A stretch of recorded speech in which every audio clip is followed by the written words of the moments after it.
Hello, everyone. My name is Elizabeth Zeddy Lawal, and I am founder of More Than a Moment as an organisation. So this is the final edition of Radical Listening Week, and we are focusing on the deaf, disabled and neurodiverse community. I am a Black woman with locks. I'm wearing a hat, a red jumper and a white t-shirt as well. So that's my audio sort of description of myself. I'm now going to hand over to the incredible facilitator, Beth, and welcome and thank you so much to Malikah and Rinkoo for being a part of this conversation. Over to you, Beth. Hello, everyone. Oh, well, isn't this exciting? Just a bit of an overview of the week, and I think quite a few of you will have joined in across the week to see some different sessions that have been taking place. In terms of the tone for today, think of it a bit of a relaxed performance. Sit how you want to sit, move where you want to move. This is on YouTube Live, so you can pause it, go to the toilet, come back. Whatever works for you, we will be here for the hour, talking all things deaf, disabled and neurodivergent workforce for this art sector as part of Radical Listening Week. So please do take a pause whenever you might need it. Because my own access needs, sometimes I normally have a note taker with me or someone who helps to prompt, but that's not possible. So I might be a little bit slower today or require a little bit of extra processing time. So if Malikah or Rinkoo come back with a great question, I'll go, one moment, let me think. And then I'll respond rather than just letting it out. For the screen here, we've got 3 different Zoom faces that you should be able to see. For my own visual description, I am a white person with sort of pinky greenish mullet going on with matching glasses and a blue denim shirt. We're now going to pass over to Malikah or MK, who's going to introduce themselves. And then if you could, after your introduction, send over to Rinkoo. But before we do that, just a little tiny bit about my own practice. I'm predominantly a theatre maker. I do a lot of disability consultation and a lot of installations. And I am interested in the notion of rewilding and rebuilding things in a way that works for us in sometimes a world that doesn't feel like it does. So okay, over to you. Hi, my name is Malikah, or you can call me MK. I use she, they pronouns. And for my audio description, I'm a Black woman with an afro. I have a septum piercing. I'm wearing a green shirt with elephants on it, and I have a necklace with shells on it as well. And do I talk about like my practice as well? Yeah, just a little bit about you so people know who they're listening to and why we're even here. Yeah, so I am a freelance motion graphic designer, illustrator, animator, also a graphic designer and a workshop facilitator. So I have been diagnosed with dyslexia. I also have some chronic illnesses as well, including endometriosis and EDS.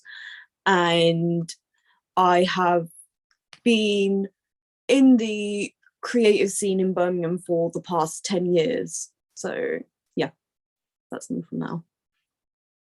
Can we pass over to Rinkoo to do a bit of an introduction to themselves, name, practice, pronouns, art form, etc. Hello, so my name is Rinkoo. My pronouns is he, him. I'm wearing a black t-shirt, black necklace. I'm Asian, I have a beard, I have no hair. Myself, I'm a theatre maker. I'm also involved with lots of different things. I'm a performer, I'm a comedian, I'm a filmmaker. Oh, it's countless really, the stream of things that I do. I think that's it. Okay. Fabulous, thank you. So we've got some questions that we're going to be walking through today and exploring that together as a theme. But before we begin, I'm going to do a little bit of an introducing statement before our first question. So I'll highlight when that question comes through. As we're living through what can feel to some people as the end of COVID, but not to others, a time that we were told that we were all in the same ocean, but very much in different boats, whether that's because of a lack of outside space or cramped housing, or in this instant, disabled. The daily briefings at 10 Downing Streets didn't include a BSL interpreter, and millions of disabled people were told that they were clinically extremely vulnerable and not to leave the house at any means.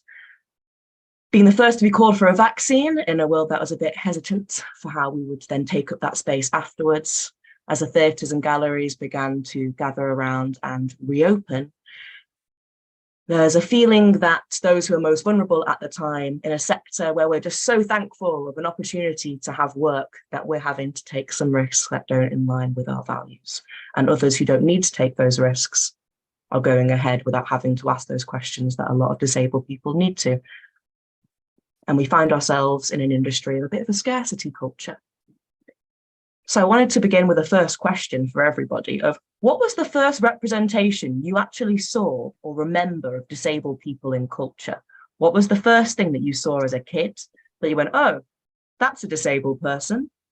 When you saw a piece of work, that could be TV, theatre, galleries, whatever medium you do so choose.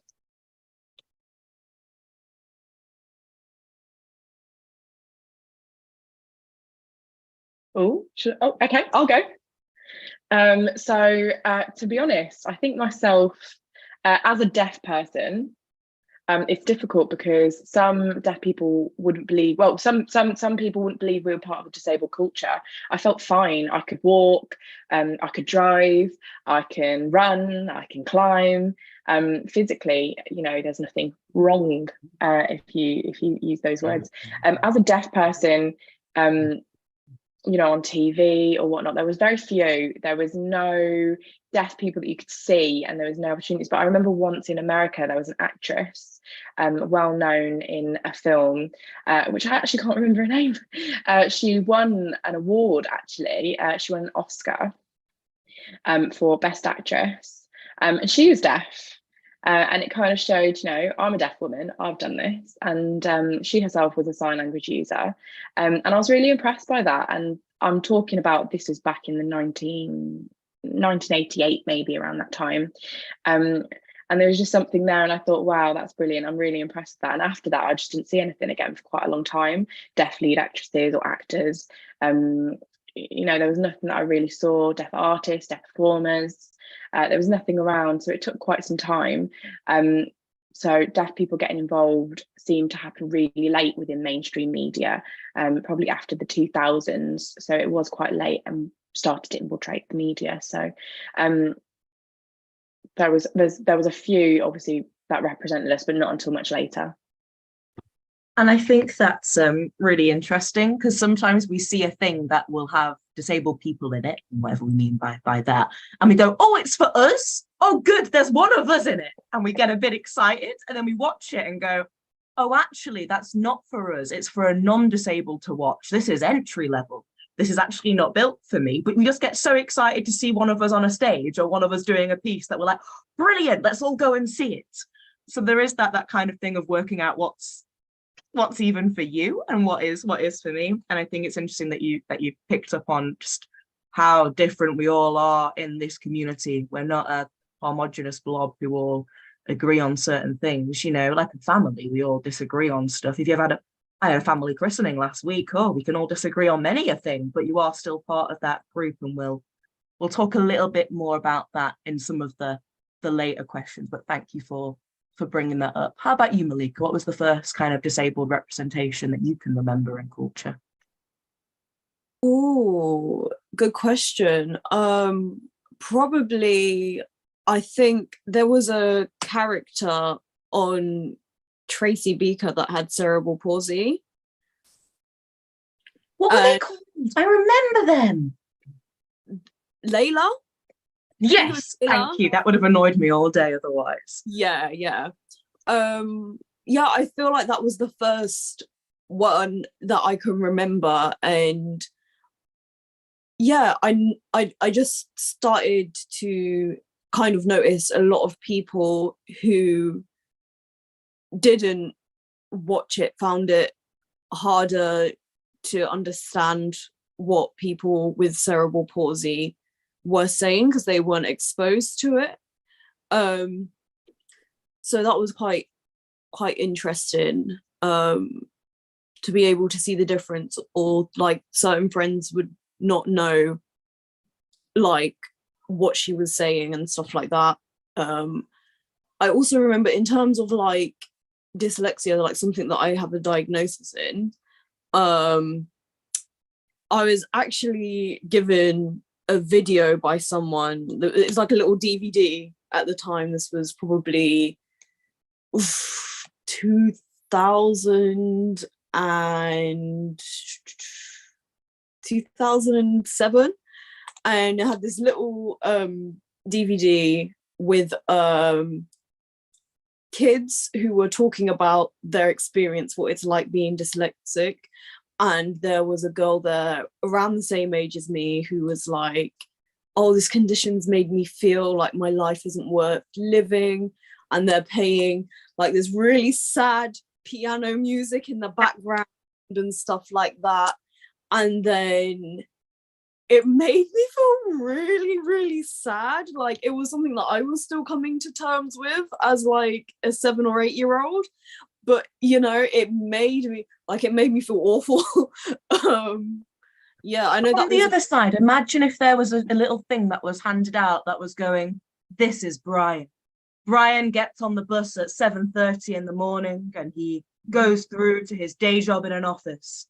Brian then eats his little sad, depressing triangle sandwiches at his lunch break. He manages not to eat them for breakfast. Well done, Brian.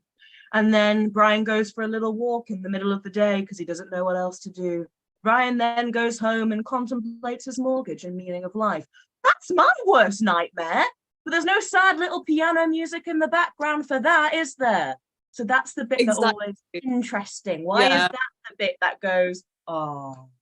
I also a friend made a point. It's like, why when it's reading and writing, it's classed as a disability, but we don't have the same attitudes when it comes towards like music and people that don't have musical abilities and stuff like that.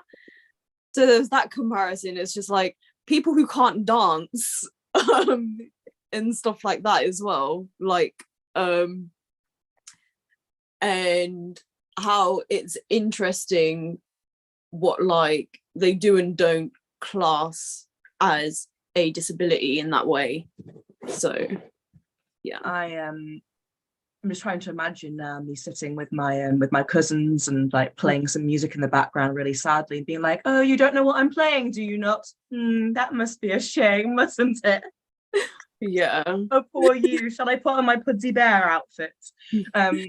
For people kind of in the audience, there's the original campaign was called Piss on Pity, and there's a fantastic TV show, actually a film, directed by Jack Thorne, that is on iPlayer and on Netflix as well, and that explores the original background to the Disability Discrimination Act. And for people who don't know, the real first bit of disability discrimination legal side of things came in 1995, and that's not that long ago.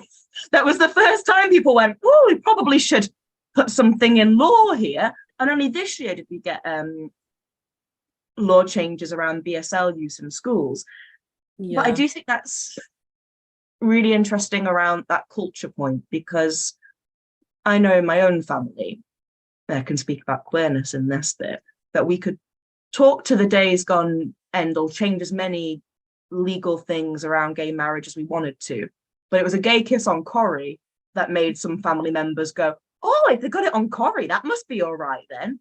And it was that bit that made them go, oh, okay. So there's something about that, you know, I know a lot of us make work on the fringes and we like our interesting kind of more nitty gritty areas of stuff, but that mainstream representation is important.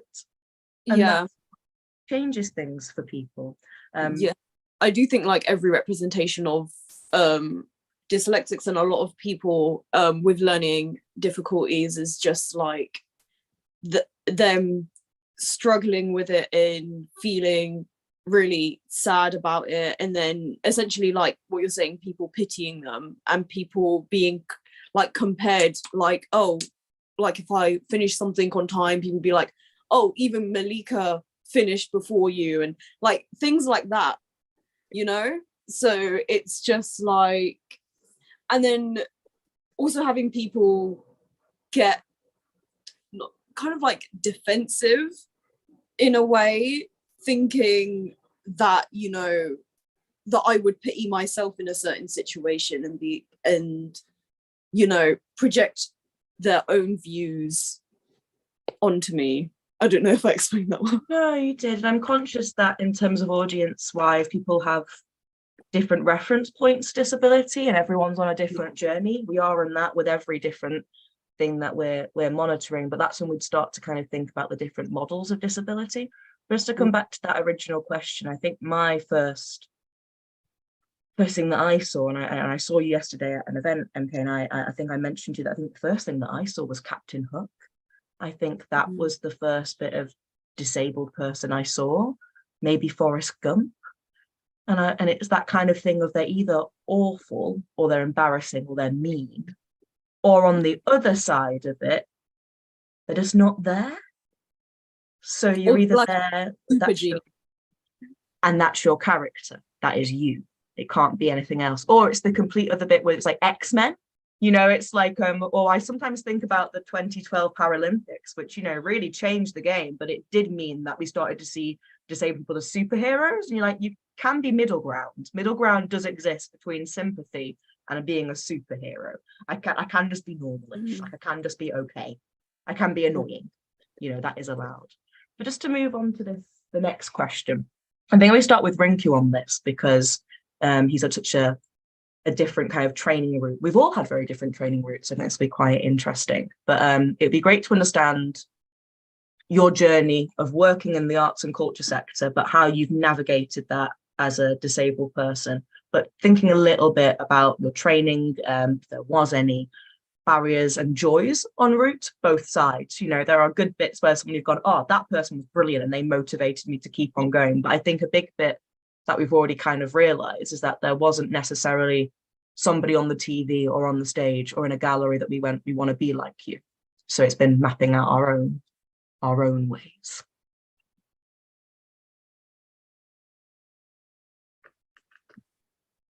You're asking me the question. Okay. Wow. Okay. So it's quite a broad question, really. So video is just freezing a little bit. So I'm just trying to keep up with the interpreter. So hopefully I get to the point correctly. So if you could just repeat the main few points of the question, just because the video is freezing mid. Absolutely. And I can slow down a bit as well. It'd be great to understand your journey of working in the arts and culture sector and how you've navigated it as a deaf artist, thinking a bit about your training and any big highlights on route of your own career.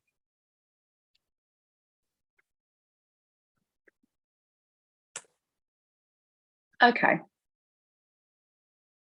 Right. So as a deaf artist, so I never thought of myself as an artist. I have 50 cousins. None of them are artists. So I didn't know really anything about an artist per se. The way I've been on my journey throughout, what I've faced, you know, discrimination, and I had to find the ways around those barriers and just kind of get through on my journey. So what I mean is, obviously, when I say discrimination, I'm deaf, I'm Asian. So I've had to try and navigate in the world and see where I fit and how to kind of work it. And that churned and I became an artist. So how I became an artist was, well, I remember back in the old days, there was a sign language artist. I know, well, obviously I looked at myself and I knew I had beautiful, rich sign language, and it was a shame that some deaf organisations. Oh, hang on, you froze. Rinkoo, you froze. Go back. Which sign language have shame what? So obviously it being a rich sign language, like having a rich use of sign language, but never being able to use it really. And I was trying to get involved with organisations and then facing the discrimination against myself from them, not being able to do what I want. So there was lots of no's, you can't going up. And I decided I went to America because I was looking for yes people, not no people. So what happened was when I went to America, I only had a little bit of money. Money was very, very short for in my pocket, and I was desperate. I was hungry. I was really hungry, and I was adamant. I was just looking for an opportunity. And luckily in America, people kind of accepted me in, and the door was more open. And I'd stand up and I'd started performing, and people loved it so quickly. This is when I went into, you know, famous comedy clubs as well, and people just loved it, loved my humor, loved my comedy. And kind of from that point, that was the turning point where, you know, everything kind of rocketed. Came back to England and people were well shocked that I did so well in America, and they'll be like, what? And you know how the UK front door started to gradually open, and I started to get my foot in the door. It was a bit sad though, really, because I've seen other people who, you know, whatever they want, the door just opens for them. And that's kind of the culture in the UK sometimes, depending on who you are. And I felt that I had to go the long way. I had to go to America to get my foot in and go from there. And that's kind of how I became an artist. The thing I want to flag on that little bit there, I think there's definitely, it's in all industries, but there's definitely something in our industry of where if you volunteer enough or if you hang out around enough, eventually they'll pass you something. Or there might be something, if you're the right kind of person, that you're just around the right kind of people, slowly things get handed to you. And if you have a barrier of entry, whether that be an attitudinal barrier, or if that be a physical barrier, so I can't get in a building, whether that be a process barrier because things move too fast and I can't keep up with it, or an interpretation barrier that you can't communicate through, you don't have the privilege of being able to volunteer freely and exist around them freely. And there's a big bit there around class and income, who can support themselves enough to exist in these spaces. And then I sometimes think, do you know what? Do I even want to work in an organisation or a sector where you've got to volunteer enough just to get you? No, I don't want to do that. That annoys me. So I get quite caught in that bit of, and I get that's how it works, but that's not how it should work. And if you've got a condition that's energy limiting or anything like that, you've got another barrier of getting through those little bits. I'd like to pick up a bit that you mentioned about rich sign language. Now there's a training course at the Scottish Conservatoire in acting, fully done through BSL from start to finish. That's not been existing for a long time. These are all new things that are going through. And I just wondered if,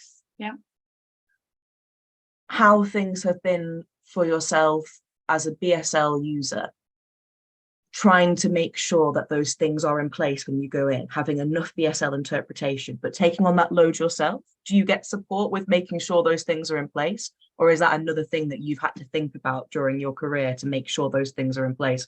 Because I know for me, thinking about barriers of being in a building, having to navigate my own access support means I'm then not focusing on the art. I'm just focusing on making sure I'm okay.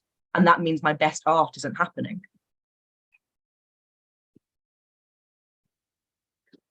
Yeah, so actually, I've got an additional responsibility to find interpreters. Whatever I want, like for example today. So just to let you know, lots of interpreters would refuse to be involved with today's meeting because they don't want to be recorded. So obviously big praise for my interpreter to say yes today. But I've got a responsibility to find people. I mean, sometimes I have to go and I try and think, oh, what if they don't understand me? I have to find the right interpreter. There's lots of factors and there's lots of what ifs, and it becomes quite tiring. So I mean, I wish everyone could just sign, be fantastic. I have to take the responsibility to ensure that I've got access and our communication smooth throughout. So that is an additional factor, and that is an issue sometimes, definitely. And I think then that does mean that you can't focus on the bit you're good at, which is making art, you know, making that piece. And you just want to be able to get on with your job, right? And do the thing that you're there to do. So my big bit, because obviously today we're thinking about industry leaders watching this, it would be great. So, well, yeah, absolutely, in what you're saying, but also when you ask me the deep questions, I obviously always bring in the interpreter as well, but usually if you ask me informal questions, I can obviously communicate back through gestures. I'm just going to jump in then, because I think it might have frozen. So if I just re-sign what was said before. So it's the interpreter. Oh, hang on. Yeah, hang on. So Rinkoo's just saying, if you ask me a question and then I bring an interpreter just because you ask, you know, specifics and things like that, means I can answer. So I have to bring an interpreter. So if you ask me something informal, so anything quite general and casual, I don't need an interpreter. I can communicate through gestures. I could use my phone, and that's all fine. So really, it depends on what the circumstances are. If it's big things, obviously I need to make sure there's an interpreter there. So it really depends on the circumstance, but the interpreter just wants to add, don't know if it froze or missed. Beth asked, so basically your art, when you're performing, because you're always considering the interpreter or making sure the access is there, you can't always fully focus on your performance because you're thinking, the interpreter, do you get what I'm saying? Do you understand everything? So it's slightly, yes, so sorry, I just wanted to reiterate that. Yes, so sometimes I feel awful and I get quite fussy to make sure I pick the right interpreter as well, who can voice over what I'm saying. Some interpreters themselves have, you know, children of deaf adults. They're called coders, and they typically, well, I like to go for coders just because sometimes they pick me up a bit quicker. Some interpreters, I don't like to pick anyone that I don't know or I've not used. They need to be aware of my sign language and maybe my background. And obviously I don't want to produce some beautiful sign language that gets missed.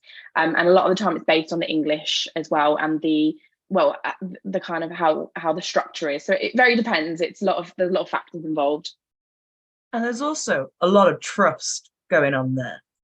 I find with my own support workers that I'm bringing them in to a big part of my life that sometimes I feel I have a lot of difficult feelings around. I'm asking them for help and support. And I don't want to have to be in that headspace when being in a creative space. And I think for people listening today that are industry leaders or working in buildings or organizations, just not assuming what an artist needs, talking to an artist and saying, how can I help? And not just jumping in at little bits and embedding that process earlier on rather than putting out fires later on, because that's draining and takes a lot of pressure on us as well. Absolutely. And also, to be honest, myself, I prefer, well, for example, I was born in the UK and I grew up sometime, oh, hang on, sorry, it's frozen. Yeah, so when I meet British people born in the UK, I try and communicate, and it becomes hard to communicate sometimes, and gesture. Rinkoo's freezing. You're freezing. Go back. Did you say you were born in the UK or you weren't? Well, I meet people. Yeah. So it's fine. Carry on. So when I meet British people and themselves don't know sign language, it becomes quite hard. And obviously, you've got the gestural signs communication, and there's always difficulties there. For example, if I go to the doctors or, you know, I see teachers or the police or whatever, it always becomes difficult. But when people are from a different country and perhaps have migrated to the UK, they're always so gestural, and it's always just, I always find communication better. So for example, in the Asian community, sometimes I don't need an interpreter just because they're so much more gestural as a culture. And it's beautiful, and the same in Turkey as well. Oh, So you go to Turkish restaurants and whatnot, they're always so gestural compared to British people. So I often prefer people that have migrated from another country. They don't seem to care that I'm deaf. They're just like, oh yeah, okay, let's gesture, let's do this. But people that are born in Britain often become quite difficult almost. I don't know what it is, whether it's the British culture of you not wanting to move your hand so much, or whether it's in school and you can't gesture as much or whatnot. I'm not sure, but obviously people from other countries just typically seem to be easier to communicate with, which is just something that I've noticed over the years. And I'm always less stressed as well when I'm talking to them. It's a lot more relaxed conversation. And then when I speak to people from Britain, I often find myself a bit, oh gosh, I don't know what to say. When I fly to America, and I meet Americans and anyone else that, yeah, they're so, you see it on TV, don't you? They're so gestural. They're so, you know, I just don't understand why the British culture are quite limited with that, or they just don't. I don't know what's embedded in them often, whether it's a school thing or whatnot, but it's just something that I've always noticed. Before I move over to ask the same question to Malikah in a sec, one of my friends is deaf, and they always say I'm autistic, and I sometimes flap because I get excited, but that means that normally they go, oh, Beth's talking, because they know to turn around and lip read because I'm just moving my hands, so they kind of get used to the fact that I'm doing something, and I always found that quite interesting. But one thing that I thought if we could just highlight before we bring the question over to MK is just that with BSL not being taught in schools, we're hardly taught. It's embarrassing in our schools as it is enough. Like, you know, if I go to Germany and I know nothing of a language, it's embarrassing that they can speak 10 different languages, etc. We don't teach languages well enough in the UK generally, but definitely not around sign languages. I've got family friends and people that I've worked with, you know, if an implant that's paid for by the NHS, but BSL lessons aren't. Oh, I'm sorry, I've lost. Rinkoo's been moved. Oh, his internet went funny. Okay. Oh, there we go. Are we back? Are we back? There we go. Oh, we're freezing again. You're freezing. Am I freezing? You're not freezing to me. Okay. Me only. Rinkoo, you're freezing. Are we all moving? Okay. Okay, sorry, no, that's fine. I think it's better now. So it's another factor with interpreting. You need to see. Okay, perfect. And I was thinking a bit as well about when you mentioned doctor's appointments, getting your access to work set up is a nightmare for anyone. But if the only way is to call up half the time, how does that, the systems are not built right. And this is the problem with it. But I will bring the question over to Malikah now. Could you just now tell me a bit about your journey through the sector? I feel like when I finished college, I did find it quite difficult navigating through college as, you know, as a neurodivergent person for like multiple reasons. I don't think the lecturers factored in a lot of things in terms of like being accessible or making notes on what they were saying. They would just be like, we're going to this point, to this point, to this point. And even had like one of the lecturers who I was writing notes, but because I couldn't, I find it hard, like I can't listen and write at the same time. I really struggle with that. So I wrote up to where I had to write up to, and then he was just like, oh, your notes are incomplete, so I'm just going to sit here and watch you suffer. Yeah, that's what he said to me, one of my lecturers.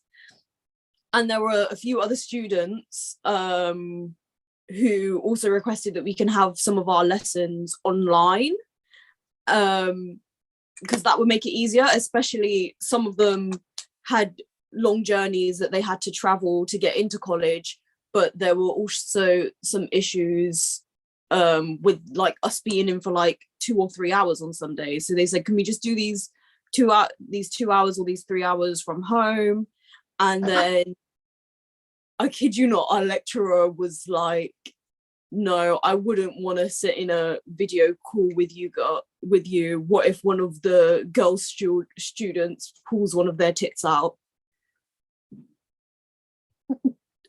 And, So far as a lecturer, I'll tell you that no one's done that. So that's maybe I just teach at a very good school where no one does that. I don't know. and that's the thing, like Yeah. we were all, you know, between the age of, most of us were between the age of like 16 and 18, you know, so yeah, there were just like loads of things like that, like really petty excuses for making it less accessible, not having notes. It And depends. just to put it in there, there's obviously during COVID, things then went all online. So it was mysteriously possible when the non-disabled community asked for these things to be done. But when we say, hey, can we have the notes before the lesson? Or can we make sure that everything's in the room before we begin? And can I have a recording of it? Because I've got an appointment today, so I'm not going to be able to make it. Or my interpreter's not available, so I would like just a copy of what was discussed. That was never possible during my own training, and I feel similar for kind of all of us here, but then was miraculously possible then. And some of that's now gone, and you're like, no, we had it for a bit, bring it back. Yeah, I think a lot of that, and then not feeling like I would get the support that I needed, it did really put me off going to university. But then I also struggled with stuff like, if I'm having flare-ups and these flare-ups are lasting a couple of days, how is that going to work? Like, where am I going to stay? Like I just didn't feel like I would be able to cope living with like this chronic illness in a uni situation. So I never ended up going to uni. I learned how to animate off of just watching YouTube videos and stuff like that.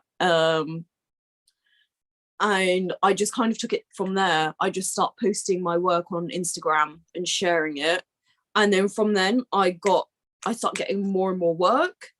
And by the end of the summer, when all of my college friends had gone to uni, I'd start freelancing. By that point, like I was just freelancing that whole summer after we finished. And from there, I've just got more and more work. And then at a point, like 60% of the work that I was getting was off of people messaging me on Instagram. And now it's more word of mouth, because I start, like, I've got work from galleries and stuff like that. I've been able to work with BMAG, Icon Gallery. I've worked with TEDx. Shout out to Elizabeth. Yeah, so I've managed to work with loads of places since then, but it was very much me having to navigate by myself in the whole of those 10 years. I haven't had a mentor or anything, or any support with that sort of side of things. And I do, you know, struggle with paperwork and filling out forms and stuff like that as well. But currently, like, I haven't received any support. And I guess, like, it's a case of, like, that's not me saying that there aren't things out there. It's just like I wasn't aware of anything that is out there. I think that's the big bit, is that we're not always aware of what's happening. And that's why I was asking that question at the beginning, to see, you know, what did we look at? What did we see to be like, this is the thing we're aspiring to? I don't aspire to be Captain Hook. But I very luckily, I got my DYCP this year, which is an Arts Council Development Grant, looking at ways of working as a disabled artist, and got that kind of that mentoring, those conversations, the setting up of access to work. But it's not seamless. And I think industry leaders can think sometimes it's seamless. Before I move on to the next question, I just wanted to highlight there's something interesting that you've both been saying there about you cannot assimilate with the non-disabled world, because there are barriers to that. You know, as a queer person, I can say my partner rather than my girlfriend. I can, you know, class-wise, I can learn enough words so that no one knows I'm really from Wigan and we don't talk about it. There are things that I can do to make some things not be seen or as obvious. But if I physically can't get in the room because I'm having a flare-up, if I physically can't be there because no one's going to be taking the notes or making sure that I feel that I've got all the things that I need to be in that space, there's no much of faking it till you make it that will get you there, that you can do in some other bits. And that's what I think has been highlighted to me. Just want to make sure that Rinkoo's not frozen. Okay, he's back, that's fine. So now as we kind of move on to this next question, and I'll come back to you, MK, as we've just started talking with you now. If you could reimagine this section, this whole of this sector, redesign it from scratch so it works for disabled people, bearing in mind that we don't represent every type of disabled person that there is in this world, what would it look like for you? Back to me?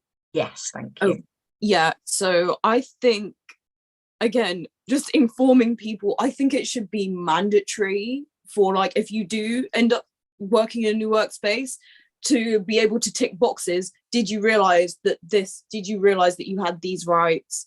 Did you realize that, you know, you're entitled to these reasonable adjustments and stuff like that? Just being aware of all of the support that's around you, because it's one thing having that support there, but what's the point if no one knows about it or knows how to access it? So I think that's another thing. And I think it would also be very helpful to ensure that there are people like us that are on chairs or on boards of these organizations, that are able to weigh in on their experiences, but also have people with loads of different experiences as well. But also being there with the ability to make a point and the ability to be listened to. Exactly. Sometimes you're thrown on a thing, you're put on a board or you're put on a stuff, and then they go, oh, that's lovely. Moving on. What's the call to action? What are we doing about this? So I don't want to be just whacked on a board because it looks good for him. That's not good. 100%. Just very non-performative. Like, we want to see action and we want to see changes. We don't want to see, like, oh, we've listened to you, well done, and then, okay, now what are we going to do now? I'm quite excited for myself this year, because I'm going to be holding an academic spine of an acting course for a bachelor's degree. And I think just the fact that they're going to see me with my stick, they're going to see me with my support worker in their drama school training, and they're going to see that from their first day of the year and know that's how we work. Yeah. And also when we have the disabled-led units, I know in my own training, you know, we had a female unit. We were talking about like feminist lenses. We had a female theatre company come in. When we were talking about black lenses, we had a black theatre company come in. But then when we were talking about disabled lenses, or what we call kind of a CRIP lens, we had a company that worked with disabled people come in. And this non-disabled guy just came in and spoke about how inspiring it was to spend his life working with us. And I spent the whole time in that lesson going, oh, is that what people think of me? Oh no. And then I started to internalize that. So I spent a lot of time trying not to take those thoughts in. So my redesigning thing would be to have more deaf, disabled, neurodivergent led people running their own deaf, disabled, neurodivergent work if they're going to be coming in as these experts on stuff. And then my other kind of bits that I always want to change are really obvious things. So fire alarms, why are they a noise? Why aren't they flashing bigger? They need to flash bigger so deaf people can hear them going off, so they can see it happening. That's my big one that needs to change in buildings. That always winds me up. But the biggest thing that I always want to change is this scarcity culture. And I think when we start to think about barriers, we think about ramps, we think about building, but we don't think about the systems and the way in which we work. I cannot turn over work in the same speed that a non-disabled person can, because I've got to get all this stuff we've been talking about sorted to get me in the room to do my best work. And I want to do my best work. I don't want to set a precedent of disabled people making bad work. That's not what I want to do. So just kind of making sure that those things are actually done. So Rinkoo, my question for you is, if you could redesign and reimagine the sector, as if we could start again, imagine one day we woke up and everything had burnt down, what would be one of the things that you would put in place?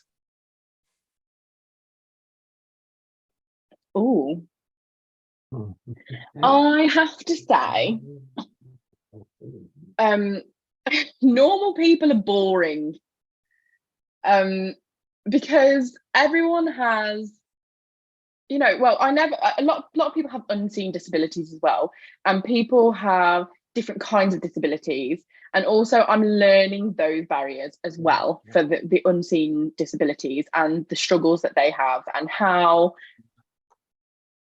it makes me and other people adapt as well to try and fit. So, I mean, unfortunately, for many years, I think disabled people were invisible. We didn't see a lot of disabilities. The people, you know, disabled people were kind of put in the back. So, you know, you'd often see, hang on, he's frozen.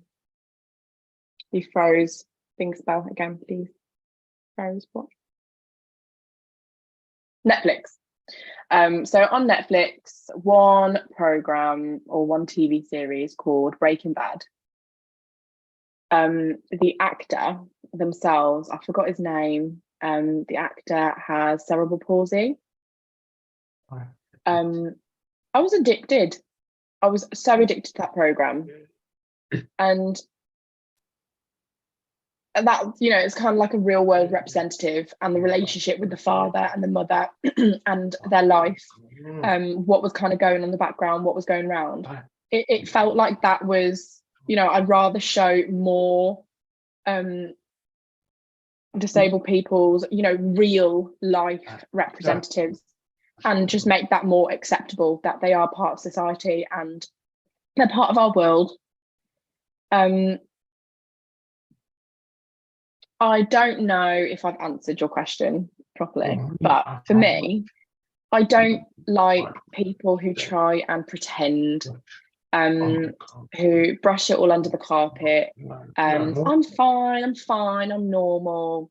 You know, when people are struggling, and it very much depends on their independent barriers, whether it be dyslexia, whether it be, you know, lots of different, obviously, disabilities. And I have noticed, and I've started to pick up on things, and I think to myself a little bit, why do we often feel the need to pretend to be normal? And that's what I don't like. I'd rather we all just accept it. You know, I've got family that are disabled, and it's never been a factor. Do you know what I mean? And they're part of our world, and it doesn't matter. And there needs to, the stigma of it being a problem needs to kind of be gone. And what we see, and having that negative stigma, oh, this person clearly can't do that. You know, people who are labelled, you know, deaf people, maybe, having that label of can't do and the negative around that's what I'd want to get rid of. And I'm talking about, you know, medical things, I'm talking about government, I'm talking about you know, there's so many things out there where they will instantly have we need to fix this is negative. A lot of my family members, they are neurodivergent, and which is obviously fine. And you know, some of them we need to talk slower to. They like to watch specific movies just because they resonate with them stronger. And when I talk to them, you know, it's fine. There's nothing wrong there. And then you'll get them say, like, their parents will say, oh, you know, just you've got to be cautious around this person, or just be careful, or they've got this, or it's kind of like the worrying of other people around the person who has that, who says, oh, they can't do this. It's because the doctors or the medical staff have said, oh, your son or your daughter or whoever has this, and then that instantly relays that thought in your head. Yeah, so it's a big part to do with like medical views that are instilled in your brain from when your child, who may have a disability or be neurodivergent or something, is instilled from such a young age, and then you're brought up like that, and then you have to fight what other people say and believe because we were told this. But realistically, does it need to be that? For me, I'd rather fight the medical people. I'd rather campaign against that, because they're the ones I think that kind of trigger it. But that's me. 100% agree. And if I have to hear the sentence whenever because I have a lot of medical admissions into hospital, I always get a comment back saying, oh, you're in the safest place. Sometimes it's not the safest place. Sometimes you're in the hallway on a trolley bed, all those things that we see, you know, in the news, everyone's worried about, disabled people have to engage with on a regular basis. And the things that have given us that trauma, we have to keep going back to, because it's the thing that's keeping us also alive. And it's that never ending kind of that battle on those bits. And the unlearning of that ableism yourself, and then you sit in a room and a doctor just puts it back in and you're like, no, I've done so well unlearning all of this stuff. Go on, MK, you were going to say something. So I used to be that person who masked, and I did, and I was a lot worse off from it. Like, I would hear people say, oh, you moaning or like complaining about being in like physical pain, like it's making it worse, sort of thing. And then it made me feel really guilty for like waiting in pain when I was in pain. So like I'd be like taking the maximum dose of painkillers that I had to take so I can still show up. And every single time I did that and start like, when I knew that I physically couldn't stand up, but I tried to, every time that I tried to do that, I physically threw up. And I'd throw up, like I'd throw up on like just in general because of the condition. But every single time I tried to mask it, it was awful. My symptoms got so much worse because I was just like, oh yeah, if I pretend that I'm not ill, it would like go away, sort of thing, because I felt guilty if I didn't do that. And it was horrible, and I can't believe that I used to do that. And when I start to see other people do it, I'm just like, please rest.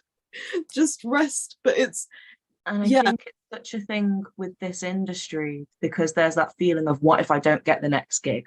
What if there is no more opportunity? Well, there will be, and we'll make it, and it'll happen, and things are changing. I lied to so many people in college and stuff like that, telling them that I had food poisoning when I had flare-ups. Because one time we went on a trip and they had to call an ambulance for me because my flare-up got quite bad. I just told, I was like too embarrassed to say like endometriosis, because, you know, it's linked to periods, and periods being so stigmatized and stuff like that. It was just like being classed as and treated as period pain at the time when I was a teenager. It wasn't until last year that I got an official diagnosis for it. So it was just like this mystery period pain. I think we've had a conversation about this before, and we were thinking about how both of us have been told by GPs that it'll be fixed when we have children. And I was told that when I was 13. Don't tell me at 13 to go and have a child. That makes I was no 14 sense. when I was told that. It's so bizarre. Yeah. And then when it comes to like queerness and stuff like that as well, and maybe not wanting to give birth, or like different lifestyle decisions and stuff like that, and then you're there being told, but what if your husband, that doesn't exist, what if your husband wants a baby? And you're just, what if I want to be able to stand up without being doubled over in pain? That feels like a really good starting point. I think that would be much better than thinking about my hypothetical husband in 20 years' time, who I'm not gonna have. Exactly. But I do think that there's a slight joy sometimes, the only bit that I can kind of take from it, in that I no longer can assimilate. I can't force myself to go in because there's no point to it. And the fact that I can't means that now I don't have to hear rubbish. That I found a better word. I'm going to say rubbish. The rubbish that people are saying. I don't have to hear it because I'm just not going to be in. I'm not doing it that way. That's not how it works. And there are some bits that I can do a fake and you can do a something, but there's a slight privilege in not having to make yourself fit the 9-to-5 routine that everyone else kind of is making them. And I don't want to be in that. And it's taken me a long time to realize that I don't want to be in that. And I think this flows on to I'll just say for the audience, we're going till 20 past because of our delayed, because we're kind of taking things a bit slower today, but we've got 2 more questions. And the next one is, having a load of multiple identities where we all fit into different boxes, little Arts Council tick boxes things, what have been some common challenges that we have faced as people? And my main thing that I always face is that, have you tried conversation? What about this? Have you tried yoga? Have you tried that? And that's the bit that I always think about. Something you want to say at all there, MK? Just get out a lot, I think. a lot of people come at me with unsolicited advice, and it can be like quite hard and difficult to go through, because like I started showing symptoms and first went to a doctor concerning it when I was 13 years old, and it wasn't until I was 25 that I got a diagnosis. So in that whole period of time, I was trying this, that, all of these herbal things, and what you do end up getting told is if you're not trying these things, you're not trying hard enough. And it's like, this is a disease that doesn't have a known cure. So it's like it's my fault for not finding a cure for that, as someone who has like no background in medicine. It's my fault, you know. And you do genuinely feel the guilt and then start to mask or feel like that you have to prove something. I know, like, do you feel that comes from you, or do you feel that comes from other people, pressure to be well, or do you think that's... It's a mixture of both, because I know that a lot of painkillers, like when I'm in pain, I will be taking codeine and stuff like that, and they make me feel sick, and then I have to take another pill to stop me from throwing up the first pill, but then that affects like the lining of my bowel because of how regularly I'm taking them. So then I have to take another pill to prevent me from getting gastritis, and another pill to prevent the itching, because you get itchy from taking opiates. And it's like, I'm trying to take all of these, and people are just like, yeah, but if you don't take them, you can't be in that much pain then. And I think, you know, I've had, when you're in places where you have teachers do that, I think that's where you kind of like have a response to that, because it's just like, if you don't prove that you're ill enough to, you know, be excused to use the toilet, or you're ill enough to, you know, take a day off, then, you know, something bad happens. And that's not the case as much when I'm an adult and outside of the school system, but I still feel that need to kind of prove something to people, which is something that I found I struggled with. I still think I'm not 100% there, but I less like I don't care. I'm gonna do what I feels best for me at this time and work through what I want to do at this time, as opposed to... sometimes feel when people are talking to you that it's a PIP assessment, and you're like, this is not a PIP assessment. You are not from the DWP.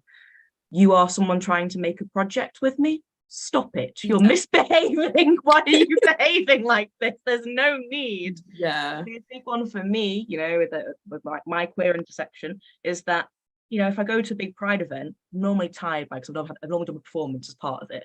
But by the end of the weekend, they'll put an event upstairs, and I'm like, oh, damn it.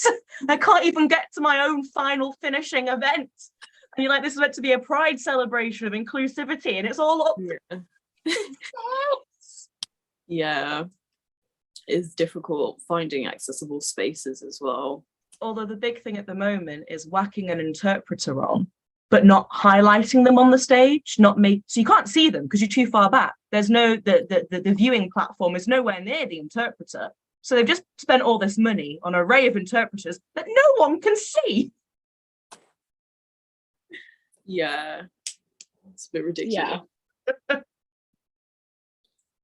Which I understand there's a budget and they're excited to do things with access, but need to plan it through. And that's when adding it on at the end just doesn't work, because you've not thought it through from the beginning. And that's where the consultation comes in from day one. Or if you just actually hire disabled people in your team, they would know these things. It's part of our lives. Mm-hmm. Just like have it built into the infrastructure, as opposed to it feeling like an afterthought or something that wasn't spoken about in every meeting.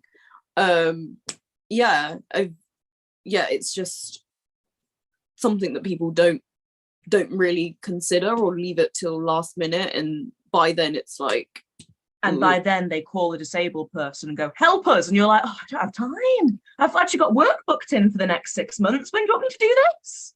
Planning it around my flare-ups.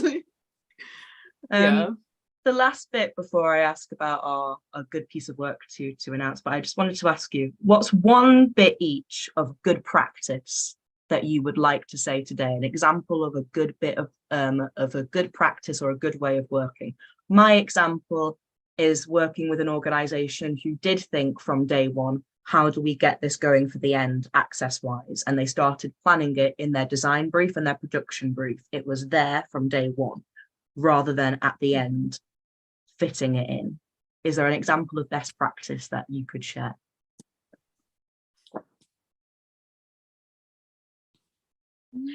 So for me and myself, living in, doing the hard way through, and then at the end, it's become a better quality of work. Right. So for prep, really, I mainly, need my communication barriers. So I can speak French, I can understand the language. So things that my issues really is just not understanding the language, and that's it. So I only need to make sure I've got interpreters present, or make sure we've got communication access. So that's always my one solution and my one issue, which I just ensure is always there. And if that can be there at the beginning, you're not playing catch up for the next few weeks, worrying, have you missed something? Has something not been done properly? It's there, and hopefully with an interpreter you trust and is appropriate for the work that you're doing.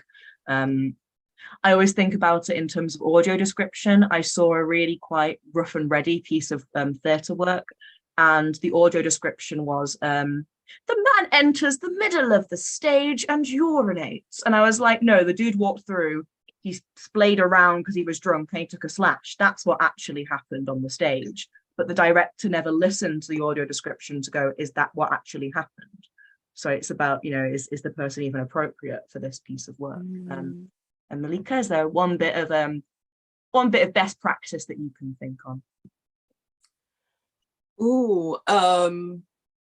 Certain projects where they used like Slack boards and other stuff like that for communication, as opposed to sending you a long chain of emails, things like that, and actually acknowledging or calling out staff. I think that's a big thing, calling out colleagues that are sharing ableist views and stuff, and creating hostile work environments around it because they feel so uncomfortable working with disabled people. Really having someone hold them accountable that's a big, really important thing for me, rather than it be the weight on you, so that you can focus as an artist on what you're actually trying to do. Because non-disabled people would be focusing on that. I always feel, for me, sometimes when I walk into a space, because I still need to mask sometimes, as in like wear a face covering, and I can feel like a walking reminder of a collective trauma that people have had in the pandemic. And I'm like, I don't represent all. I promise you, I'm not a virus in a little costume. That's not who I am. I'm just trying to look after myself, and that reminding that weight can be taken by somebody else sometimes. And my final question for you both: can you plug one artist or a piece of disabled-led work that you think is damn good being made at the moment? My one that I will mention is the fabulous Dandor, who this week is taking the Dandor show to Dublin Fringe. It's all about queer, kinkiness, sex positivity and disability. And they've got a fab festival taking place next year in Hamburg called Sorry Not Sorry. And I really like that title because I spend most of my life going, oh, sorry. And then, no, I'm not sorry. So I think that's a very well put title. But yes, either of you got a piece of work or an artist that you would like to plug?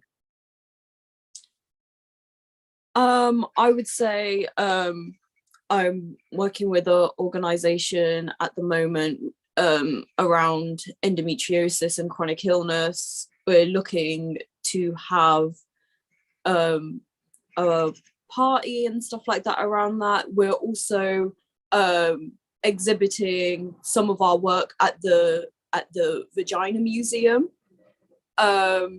So there will be more details on that soon because it hasn't launched yet. But if you look out on the Vagina Museum website program, you'll be able to see some of our work and what we've been getting up to. And will that be online with the Vagina Museum being closed at the moment? I will.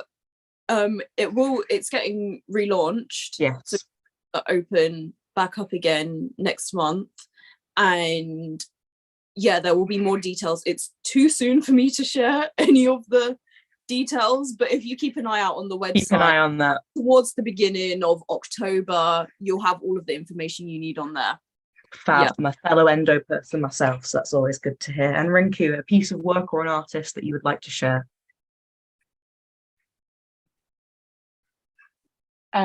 Oh, sorry. I just needed to catch up a little bit because the video was freezing a few times. So hopefully, again, I answer correctly. So I will be performing Made in India, crossed out Britain. So I am on tour from October. So I'll be touring around and I'll be performing all over. For how long? Sorry, I missed how long? For 3 weeks on tour. Yeah, about 3 weeks. So keep your eye on my social media and see if you can come and see. The theme is about where do I belong? So it's a mixture of comedy, emotion, a little bit tear-jerking, just to drop that in there. But I've had brilliant reviews, and it'd be worth grabbing a ticket to the show if you can, by all means. Fabulous. Thank you so much, all of you, and for our interpretation today. I'm going to hand over to Elizabeth to wrap things up. Thank you so much for coming to Radical Listening Week, and this was a really, really important conversation. I don't know about everybody who's listening, but I've learned so much, and thank you so much, Beth, Malikah, Rinkoo, for sharing sort of your lived experiences. I know that's not the easiest thing to do, and so we really appreciate that. But this is not just about talking, it's about action. So we are gathering all of our learnings from Radical Listening Week, and we are going to have an event within Beautiful Futures Festival, and we're having a Beautiful Futures Summit at Birmingham Hippodrome, where we can take these conversations to look at actually how do we redesign, you know, the sector and you know, even and take the learnings from the broader world to reimagine, you know, how we are experiencing culture together. So just want you all to come along to that Radical, and thank you so much for coming to Radical Listening Week. Thank you so much for hopefully coming to Beautiful Futures Festival and coming to the Beautiful Future Summit, and thank you so much to Arts Council and Birmingham Festival 22 for investing in this, and this is only the beginning, so really appreciate all, and thank you as well, Abigail. But yeah, thank you all. Goodbye.